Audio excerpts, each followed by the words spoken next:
A good friend of mine became a vegetarian, and I was really curious why. She told me to visit a website called PETA.org, which stands for People for Ethical Treatment of Animals, which I'm sure a lot of you have heard about, maybe in a joking manner. I typed in "meet your meat" into the website and made myself comfy on my couch. My comfort level quickly plummeted, and I was soon sitting in the fetal position, traumatized by what I was seeing. The most cruel things you could possibly imagine were being done to animals in factory farms all over the world. And they were being shown by behind-the-scenes cameras that people didn't know were being placed there. I couldn't control the tears that were coming out of my face, and I felt just like a feeling of disgust and guilt for the animals that were being killed in these videos. I was literally sick after watching this video and haven't been able to even touch meat since that day.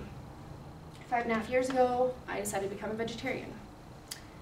5.5 years seems like a long time to not eat meat and sounds crazy to most of the people I've ever talked to. I'm constantly asked why I do it and if I'm crazy and how I get by without eating a big juicy steak. These answers come easily to me, as I would not go back to eating meat even if someone paid me. Last Easter, my dad told me he would pay me $200 to eat the pork chops they were eating with them, and I did not do it, even though it sounded really good to have that money. There's many reasons for me to be a vegetarian. When my parents separated, I lived mainly with my mom, and being that she's been a vegetarian for almost 40 years, meat was not very common around our house. My body became very used to not having it very often. Ever since I was little, I've been a huge animal lover, and whenever thinking about how meat was made, it always used to scare me, and I just wouldn't let myself even think about it. After watching Meet Your Meat, I witnessed the cruel things that happen to these animals and realized that's how they were made and supplied to our chains and grocery stores all over. The animals in these factories are beaten senselessly, left without proper nourishment for days on end, pumped with hormones and chemicals, and left to struggle for their lives until they can't make it anymore. I couldn't understand how a human being could commit this type of crime to an innocent creature. In my mom's opinion, animals that are raised in factories are living in a constant state of fear. She thinks that this fear creates a horrible energy in the animal, and that when we eat this meat, the energy that they have is taken into our body, and that fear is taken along with us. This logic may sound crazy, but if you think about it in depth, it makes a lot of sense. If you were raised in a 5x5 crate with hundreds of people surrounded by you, knowing you were going to be killed, you would probably live in a constant state of fear as well. People always wonder how I get my proper nourishment and iron and protein and stay healthy without eating meat.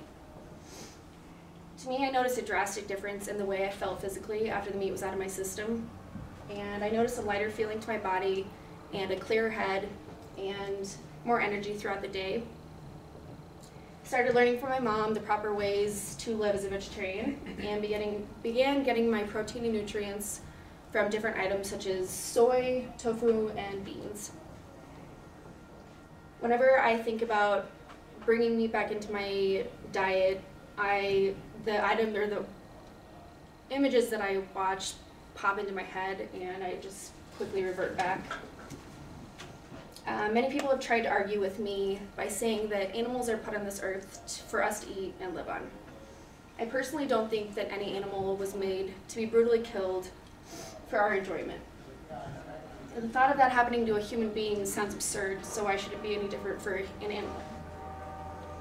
Believe it or not, biologically, humans are not carnivores. Our bodies are not designed for the diet of meat. Our teeth are flat, not sharp and pointy, and our digestive tracts are much longer than those of carnivores. Carnivores' digestive systems are short and made to process the meat through the body very quickly. Ours are not designed to have meat products sitting in them for a long, extended period of time, especially with all of the hormones and chemicals that are put in there. Vegetarians eat much more than lettuce and actually have a more rounded diet than meat eaters. It's common to think that we steer clear of milk and cheese and don't touch fur. Some are like that, but the majority still include dairy into their diets. There are 4 basic food groups that vegetarians live off of: grains, legumes, fruits and vegetables, and nuts and seeds. When these are mixed correctly, it gives the proper nourishment for vegetarians with all the proper vitamins and minerals they need to live a healthy life. Many people are not aware that there are different types of vegetarians. Vegans avoid all animal products. They don't eat eggs, dairy products, or even honey. Many vegans avoid anything made from animal products such as leather, fur, and wool. Fruitarians eat only fruits, seeds, nuts, and other plant components that can be gathered without harming the plant. Lacto-vegetarians eat dairy products but not eggs. Lacto-ovo-vegetarians eat both eggs and dairy products, and this is the most common group of vegetarians and what most people are when they say they're vegetarian, which is what I am. I eat fish and dairy as well. Then there's pesca-vegetarians, which include fish in their diet. There's polo-vegetarians that eat fowl, such as chicken and turkey, but avoid red meat and pork.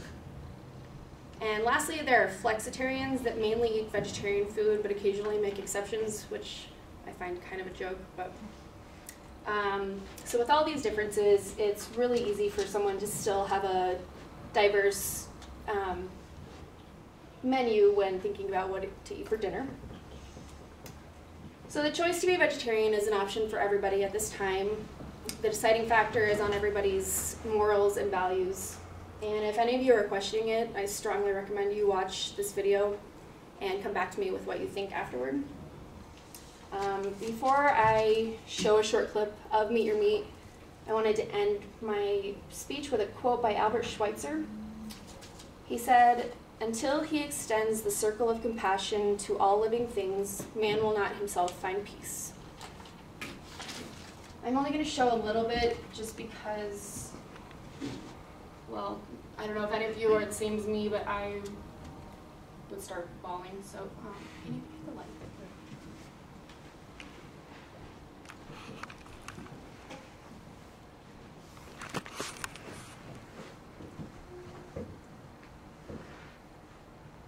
Am I on the expand thing? Yeah.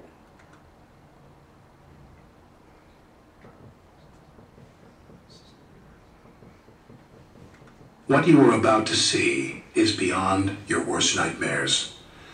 But for animals raised on modern intensive production farms and killed in slaughterhouses, it is cold, inescapable. For yourself the routine cruelty involved in raising animals for food, you'll understand why millions of compassionate people have decided to leave meat off their plates for good.